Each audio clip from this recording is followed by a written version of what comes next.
Hello, welcome to Lemon Studios, where we talk anything and everything entertainment. I'm, of course, Lemon himself, Zeke Lemon, and this is my review for Terrifier 3. But before we get into that, let's get the housekeeping out of the way, shall we? I'm to leave a like, comment below, let me know your thoughts on Terrifier 3.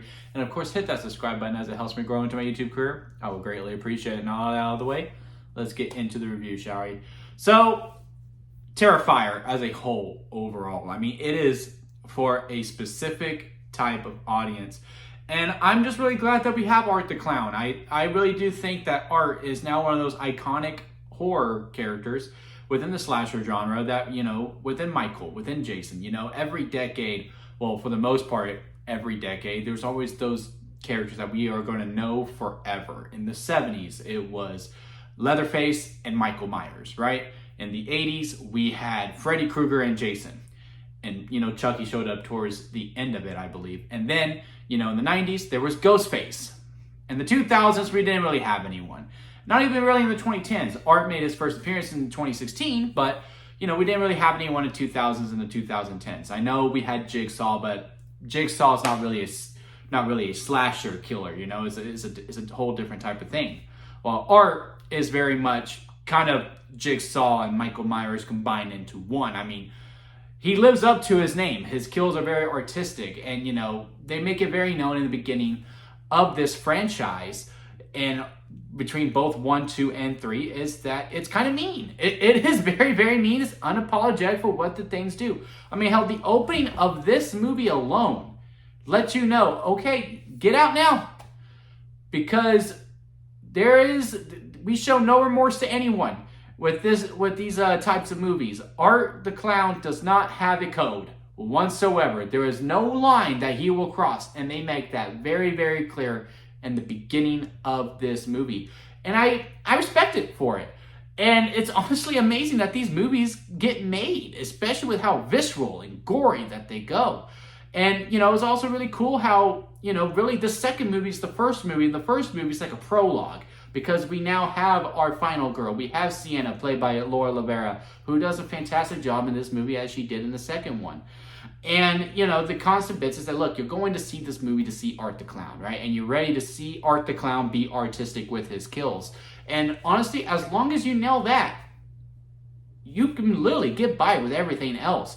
And that is very adamant in this movie too. I mean, every kill is with the utmost quality. He is not having the numbers as a Michael Myers or a Jason Voorhees or a Fred Krueger.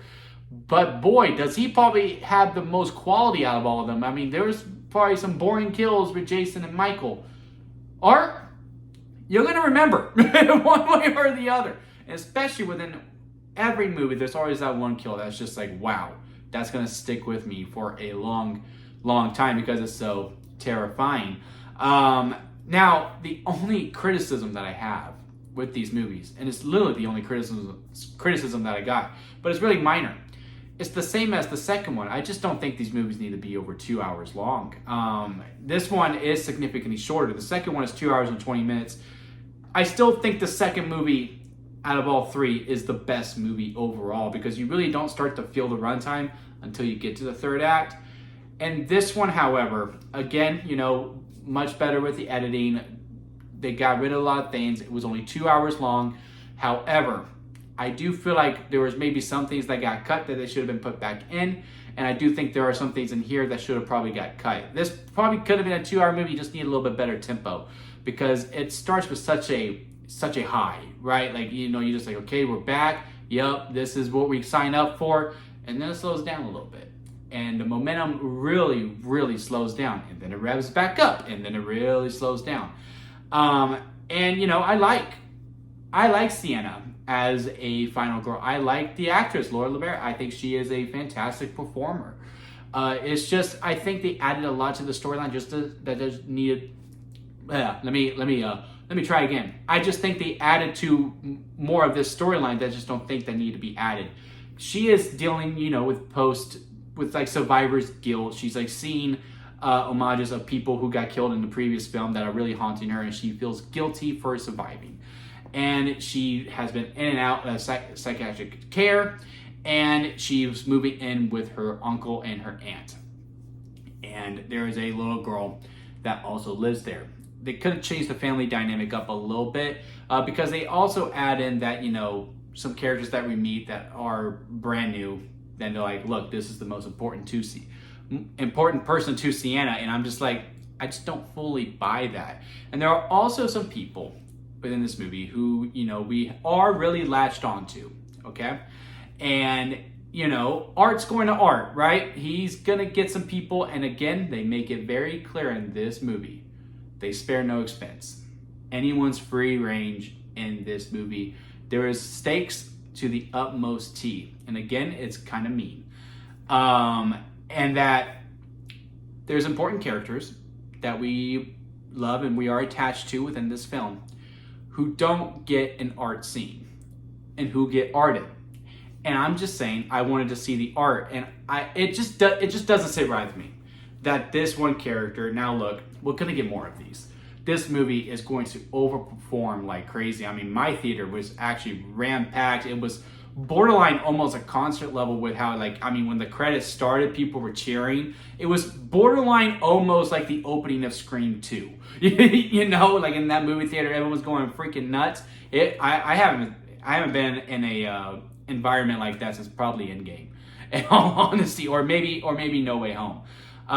So yeah, this movie is gonna do stupid numbers, and it was only made for like $2 million. So we're gonna get more of Art the Clown, and I'm like, hell yeah, bring it on. Just maybe make an hour and 50. Don't add more to Sienna that I really don't think we need. Just keep adding to the lore of the sword and the past with her father. Don't add other characters that all of a sudden this person's the most attached to them. Although, after what happens in this movie, we might have no choice. But at the end of the day, look, the kills are absolutely amazing. They're with utmost quality. The story, there is something there. I just don't know if we're fully there yet, where it was just that perfect blend of runtime, story, kills. We're getting closer though. Damien Leone has done another fantastic job. This is probably my second favorite out of the three, with the first one being last. But that's no detriment to the first one. I do still have a good time with that one. It's just like, once he got a budget and he was able to make the movies that he actually wants to make, you can see the absolute contrast within them. But yeah, look, you're going to see this movie to see Art the Clown, and you're going there to see him make some quality kills. And boy, does he. And again, they spare no expense within these movies. So within that, I do give it a recommendation. I did have fun within this movie, even though it was a little bit of a wave ride. If I had to rank it on the lemon scale, where it goes sour lemon, expired store-bought lemonade, store-bought lemonade, and then lemonade in the middle, freshly squeezed lemonade, and then strawberry lemonade at the very top, because that's the best kind of lemonade, I would say Terrifier 3 is within the lemonade range.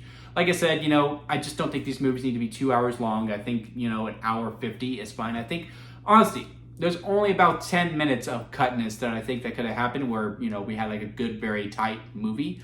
Also some story element beats. I'm just like, we probably could have done a little bit better here.